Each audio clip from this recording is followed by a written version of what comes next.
오늘은 2월 4일 생명의 삶 본문입니다. 요한복음 10장 1절부터 10절까지 말씀을 통해서 오늘 우리들에게 주시는 말씀을 함께 묵상하도록 하겠습니다. 요한복음에 보면 7가지 에고에임이라는 표현이 있습니다. 우리가 작년에 주일날 7주에 거쳐서 우리가 하나하나 다 살펴보았는데 혹시 기억하시는지 모르겠어요. 예수님께서 에고에임이 나는 무엇이다 스스로 자신의 존재를 밝혀주시는 말씀 혹시 기억하시나요? 첫 번째로는 나는 생명의 떡이다. 두 번째로는 나는 세상의 빛이다. 그리고 오늘 세 번째가 등장하는데 나는 양의 문으로 왔다. 그리고 내일 본문입니다. 11절 말씀에 나는 선한 목자로 왔다. 이렇게 7가지 더 나와 있는데요. 에고에임이라는 표현이 있습니다. 오늘은 이 세 번째 표현 양의 문이다라는 표현이 7절 말씀에 등장합니다. 양의 문이다. 예수님은 양의 문으로 오신 분이심을 우리들이 알 수가 있어요. 우선 1절부터 5절까지 말씀에서 예수님이 양의 문으로 오심에 대해서 비유적으로 말씀을 하시는데 사실 이걸 알아듣기가 어려웠습니다. 그래서 6절 말씀해 보시면 예수께서 이 비유로 그들에게 말씀하셨으나 그들은 그가 하신 말씀이 무엇인지 알지 못하니라 라고 말씀하고 있죠. 그러니까 예수님이 직설적으로 말씀을 하시길 7절 말씀에 그러므로 예수께서 다시 이르시되 내가 진실로 진실로 너에게 말하노니 나는 양의 문이다 라고 말씀하십니다. 나는 양의 문이라고 말씀하시는 거예요. 양의 문이 뭐죠? 양이 오가는 문입니다. 그러니까 울타리의 어떤 보호를 하고 있는 이제 오가는 문이 되어 주신다라는 사실이죠. 문은 어떤 역할을 하고 있습니까? 문은 어떤 역할이죠? 문은 크게 저는 세 가지로 한번 나누어서 생각해 보았는데 한 공간과 다른 공간을 구분하는 역할을 하고 있다라고 생각을 해요. 울타리를 이제 치고 있으면 이제 이 문은 이제 한 공간과 다른 공간을 이어주는 역할을 하는 것이 문의 역할이죠. 그리고 또 이 문은 어떤 역할을 하고 있습니까? 보호와 안전을 목적으로 하는 역할을 하고 있죠. 이 문을 통해서 다른 어떤 존재가 들어오지 못하도록 막아주는 역할을 하고 있는 것이죠. 그리고 세 번째로는 이 문을 열고 닫고 하는 권한은 누구에게만 있겠습니까? 문지기에만 있지 않겠습니까? 그래서 이 문이라는 것은 이 양의 보호를 해줄 수 있는 아주 중요한 역할을 하는 것임을 우리들이 알 수가 있는 것입니다. 이 양의 문이라는 것을 그래서 저는 통칭해서 이렇게 묵상해 보길 예수님께서 연약한 존재인 이 양을 철저하게 다른 공간과 구분시켜서 보호해 주시고 안전으로 붙잡아 주시는 또한 문을 열고 닫고 하시면서 그들을 인도해 주시는 어떤 역할을 하는 그런 의미로서 쓰이고 있음을 스스로 한번 묵상해 볼 수가 있었습니다. 성경에 보면 성도들을 주로 어디에 많이 빗대어서 말씀을 합니까? 수많은 동물들이 있지만 양에 빗대지 않습니까? 성도들이 참 좋아하는 말씀 중에 이 말씀 거의 대부분 다 좋아하더라고요. 여호와는 나의 목자시니 내게 부족함이 없으시로다. 그가 나를 푸른 풀밭에 누이시며 쉴만한 물가로 인도하시는도다. 네, 시편 23편 1절 2절 말씀. 그러니까 다윗이 자신을 어디에 빗댑니까? 양에 빗대고 예수님을 목자로 빗대잖아요. 그러니까 우리를 양에 빗대는 거예요. 왜 하필이면 양일까요? 모든 동물들 중에 가장 이기적이고 그리고 가장 약한 존재가 양이라고 합니다. 그러니까 양이 보면 되게 하얗고 그래가지고 되게 착할 것 같잖아요. 근데 되게 이기적이래요. 이기적이고 또한 방어 수단이 없답니다. 그러니까 자기를 지킬 만한 방어 수단이 없다라고 해요. 눈도 되게 안 좋아가지고 시력도 나쁘고 또 걸음걸이도 그렇게 빠르지도 않고 그렇다고 뭐가 무기를 특별히 가지고 있어가지고 어떤 악한 짐승이 찾아왔을 때 싸울 수 있는 도구가 있는 것도 아니고, 그렇기 때문에 양들은 반드시 누가 필요하냐면 목자가 필요하다라고 이야기를 하더라고요. 그러니까 그렇기 때문에 왜 하필이면 양에 많이 비유를 할까? 인간이란 존재는 목자이신 하나님의 보호하심이 반드시 필요로 하기 때문에 다인 역시도 고백하기를 자기는 너무나 연약한 존재이다. 그렇기 때문에 목자가 되시는 하나님이 계시기에 나는 부족함이 없고 그가 나를 푸른 풀밭에 누이시기 때문에 쉴만한 물가로 인도하시기 때문에 내가 믿음의 여정을 걸어갈 수 있다라고 고백하지 않았을까. 그렇기 때문에 우리가 그런 말씀을 참 좋아하지 않을까 이렇게 묵상해 볼 수가 있는 것이죠. 그런데 그런 양의 문이 되어 주시는 분이 누구십니까? 바로 우리 예수님이심을 우리들이 알 수가 있는 것입니다. 1절 말씀 보십시오. 내가 진실로 진실로 너에게 이르노니 문을 통하여, 그 문은 어떤 문일까요? 양의 문이 되시는 예수님이시죠. 이 문을 통하여 양의 우리에 들어가지 아니하고 다른 데로 넘어가는 자는 절도며 강도요라고 말씀하고 있는 거예요. 그러니까 오직 어디로 들어가는 사람들만이 양이 되는 거예요. 네, 예수님의 문을 통해서 들어가는 자들만이 양의 우리로 들어가는 양의 목자의 보호를 받는 존재임을 우리들이 알 수가 있는 거예요. 문으로 들어가는 이는 양의 목자라, 양의 목자의 도움을 받는 자들이다라고 우리들의 말씀을 통해서 묵상해 볼 수가 있어요. 3절 말씀에 문지기는 그를 위하여 문을 열어주는 것이죠. 양은 그의 음성을 듣나니 그가 자기 양의 이름을 각각 불러 인도하여 내느니라 라고 말씀하고 있습니다. 저는 어젯밤에 말씀을 묵상하면서 가장 은혜가 됐던 구절들이 있지 않겠습니까? 저는 3절 말씀이었어요. 그가 자기 양의 이름을 어떻게 부릅니까? 각각 부른다. 각각 불러 인도하여 낸다라고 이야기하고 있어요. 양들이 얼마나 많겠습니까? 그 수많은 양들의 이름을 어떻게 부르는 거예요? 한 마리 한 마리씩 다 부르는 거예요. 이번에 우리 집에 강아지 한 마리를 더 입양을 했거든요. 2마리가 됐어요. 2마리가 됐어요. 근데 우리가 개, 새끼 이렇게 부르지 않아요. 쭈쭈, 룰루 따로따로 부르는 거예요. 근데 수만 마리의 양이 있는데 하나님께서는 어떻게 하는 거예요? 각각의 이름을 부르신다는 사실이죠. 어디에 들어온 사람들?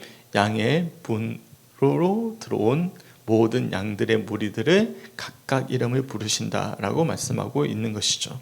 더 나아가서 4절 말씀에 자기 양을 다 놓은 후에 앞서가면, 누가 앞서가시는 거예요? 선한 목자가 되시는 이 문지기, 이 양의 문지기가 앞서가시면 양들이 그의 음성을 아는 고로 따라가는 것입니다. 왜냐하면 양은 시력이 거의 없다고 말씀드렸잖아요. 그렇기 때문에 양이 앞서갈 수 없는 것이죠. 문지기가 선한 목자가 되시는 예수님이 앞서가면 따라가는 것입니다. 5절 말씀에 타인의 음성을 알지 못하는 거죠. 오직 누구의 음성만 들어야 되는 거예요?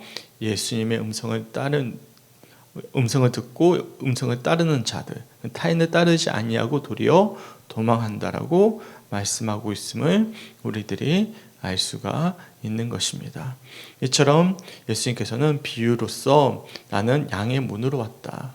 그러니까 너희들을 온전히 보호해주고 지켜주고 인도해주고, 그리고 너희들이 온전히 찾아올 수 있는 온전한 문으로서의 역할로서 너희들을 맞이하는 나는 양의 문이다라고 말씀하고 있음을 우리들이 알 수가 있어요. 그러면 8절 말씀에 나보다 먼저 온 자는 다 절도요 강도니 양들이 듣지 아니하였느니라 라고 말씀합니다. 그러면서 9절 말씀에 내가 문이니 누구든지 나로 말미암아 들어가면 구원을 받고 또는 들어가며 나오며 꼴을 얻으리라 라고 말씀하고 있습니다. 여기서 문이다 라는 표현은 원어를 보면 정관사 더가 붙어 있습니다. 그래서 그냥 문이 아니라 그 문입니다. 그 문. 그러니까 오직 하나의 문입니다. 그러니까 여러 가지 문이 있는 게 아니에요.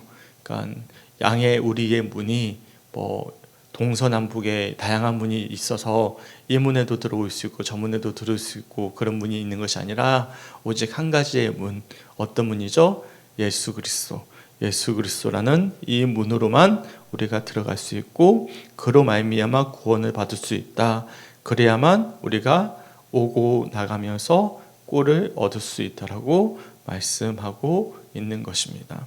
도둑이 오는 것은 도둑질하고 죽이고 멸망시키려는 것뿐이요 내가 온 것은 양으로 생명을 얻게 하고 더 풍성히 얻게 하려는 것이라 라고 말씀하고 있음을 우리들이 알 수가 있는 거예요.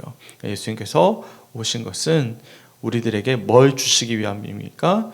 양으로 생명을 얻게 하려 하시기 위함이고 그 생명을 더 풍성히 얻게 하려 하십니다 라고 말씀하고 있는 것입니다.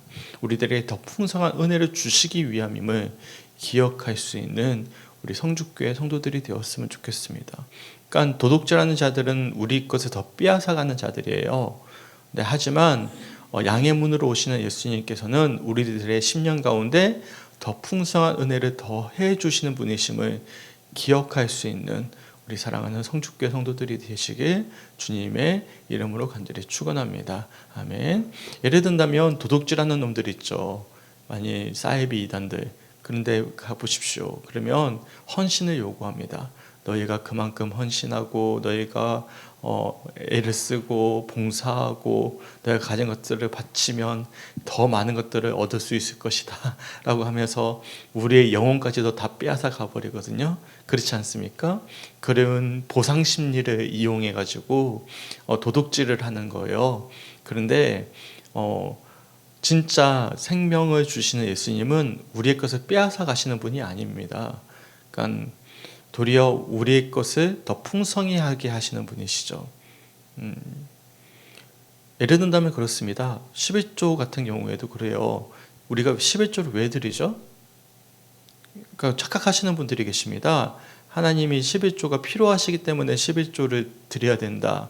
또 심지어는 구약시대에 11조 드렸던 레위 지파의 어떤 개념을 가지고 11조를 드리는 분들이 계십니다.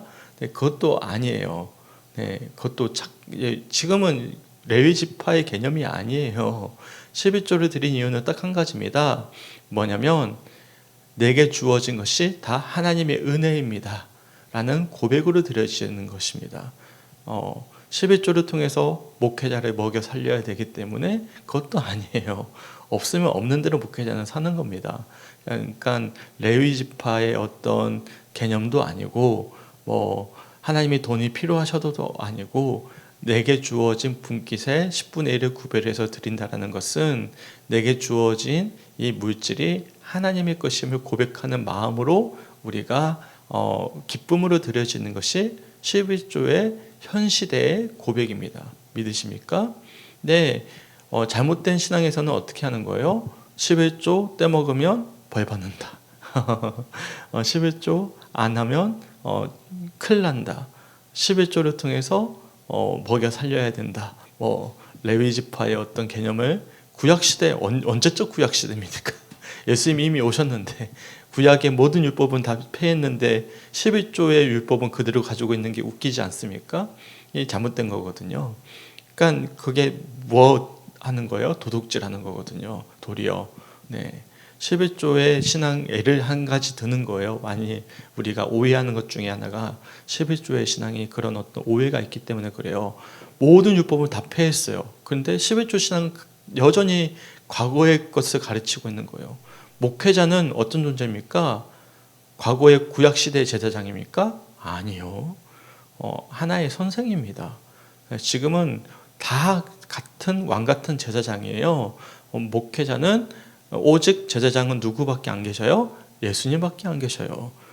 구약시대의 율법은 예수님이 완성시키셨단 말씀이죠. 그런데 우리가 구약시대의 것을 가지고 와서 마치 지금의 목회자를 구약시대 제사장처럼 거룩하게 마치 그렇게 우리가 꾸며서 이야기를 하면 뭐 하고 있는 거예요? 도둑질하고 있는 거예요. 네, 우리가 이런 개념들을 우리가 오해하게 된다면 우리가 도둑질하는 것과 다름이 없다는 사실을 기억하셔야 돼요. 이것을 강화하고 있는 사람들이 있습니다. 누굴까요? 이단들이죠. 이단들은 이것을 굉장히 강화시켜요. 강화시켜서 성도들의 것들을 더욱더 빼앗고 그것을 보상심리로 더욱더 강화시켜가지고 보세요. 삶이 피폐합니다. 교주들은요 막 엄청난 좋은 차를 타고 화려한 궁전에서 살고 있는데 신도들은 정말 어렵게 살고 있는 이 이율배반적인 모습들을 보면 어처구니 없지 않습니까? 그게 사이비의 모습이에요. 예. 예를 든다면 뭐 기독교는 아니지만 허경영 씨라고 들어보셨어요? 그 보면 완전 난리도 아니에요. 완전 신궁이에요. 왕궁이 왕궁인데 거기에 있는 완전히 빠져 있는 사이비의 신도들은요 일상 삶들이 완전히 피폐해져 있는 거예요. 완전히 그것도 모르고 완전히 빠져 있는 거죠. 이게 사기꾼이죠. 네, 그런 종교 사기꾼, 그런 사이비 사기꾼들이 얼마나 많습니까? 신천지 같은 경우에도 마찬가지예요. 제가 예전에도 말씀드렸지만 제가 처음에 사역했던 교회에 유치부 교사의 남편이 신천지 전도사가 돼버린 거예요. 그러니까 어떻게 하냐면 잘 다니던 직장도 그만둬버리고 신천지에 완전히 올인해버린 거죠. 그러니까 어떻게 됐을까요? 신천지는 잘 되죠. 한데 가정은 파괴가 되는 거예요. 먹고 살 문제가 당장에 어려워진 거예요. 건강한 신앙의 모습입니까? 아니잖아요. 도리어 생명을 빼앗고 한 가정을 파괴시키고 오직 신천지의 어떤 이 가르침이 오직 옳다고 생각하는 어떤 영적인 세계만이 옳다고 얘기하는 지극히 영지주의 이단, 초기 영지주의 교리가 이어져 오고 있는 모습들이거든요. 이게 이분법입니다. 영의 세계는 옳고 세상의 것은 악하다라고 이야기하는 아주 단순한 교리가 이 시대에도 통용되고 있다는 사실을 우리가 기억하셔야 됩니다. 좀 말이 센 것 같죠? 왜 제가 말이 샜냐면 10절 말씀 때문에 그래요. 내가 온 것은 양으로 뭘 얻게 하려고 하십니까? 생명을 얻게 하려고 하시는 것이고 더 풍성히 얻게 하려는 것이다 라는 사실을 기억하셔야 돼요. 그러니까 세상 사람들이 오해하는 게 있어요. 가장 대표적으로 제가 아까 제 앞에도 말씀드렸던 것처럼 11조의 신앙입니다. 왜 교회에서 11조를 계속 내라고 하느냐? 이거는 자발적인 거예요. 내게 주어진 이 물질이 내 것이 아닙니다. 하나님의 것입니다. 라는 감사함의 고백으로 드려지는 것이 11조의 신앙이죠. 의무와 책임감으로 드리십니까? 그러면 이런 말하면 오해하시겠지만 드리지 마십시오. 하나님이 안 받으세요. 기뻐하지 않으세요. 네, 내가 의무와 책임감으로 예를 든다면 내가 장로인데 내가 권사인데 그래도 체면이 있지. 내가 안 하면 안 되지. 그러면 그 11조 아무 의미 없습니다. 교회가 어려워도 돼요. 제가 왜 이상한 설교하는 것 같죠? 근데 그게 진짜 사실입니다.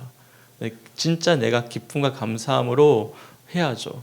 그래서 100원이라도 11조를 떼서 하는 것이 11조의 정확한 정신이지 내가 뭐 해야 되니까 하는 이 11조의 정신은 사실 옳지 않은 거예요.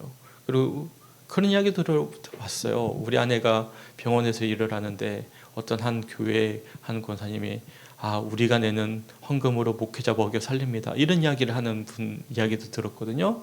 이 완전히 잘못된 헌금 생활이고 신앙 생활이거든요.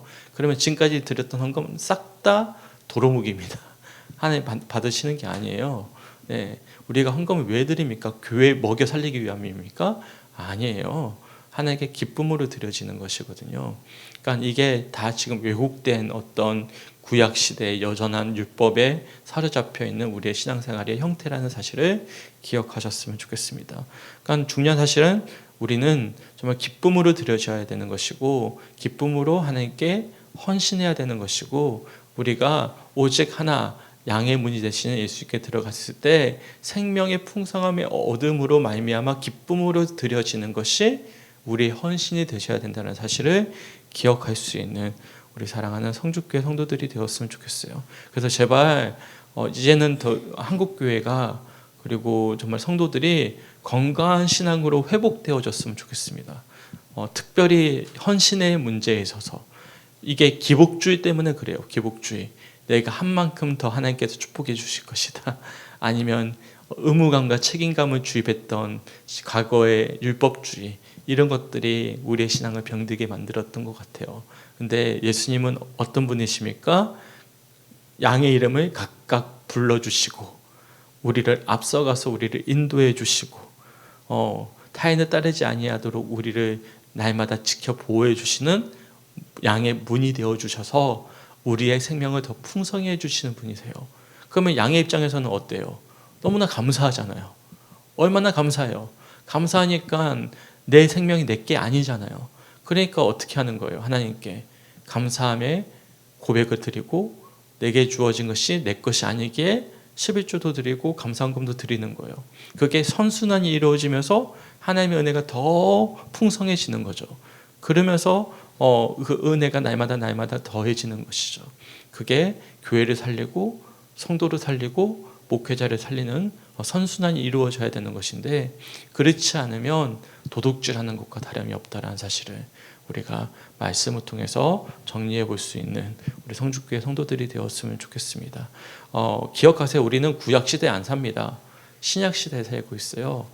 신약시대는 오직 중심은 누굽니까? 구약의 율법이 아니라 예수님이에요. 오직 제사장은 누굽니까? 예수 그리스도. 예수님이 하신 것은 무엇입니까? 율법의 완성입니다. 율법의 완성. 율법의 완성이라는 것은 예외가 없어요. 11조든 제사장이든 오직 누가 다 완성을 하셨어요? 예수님이 완성하셨어요. 레위 지파가 지금 있어요, 없어요? 없어요. 예수님이 완성하셨어요. 우리가 이 사실을 반드시 기억하셔야 됩니다. 이거 헷갈리셔서 말씀하시는 분들이 종종 있으세요.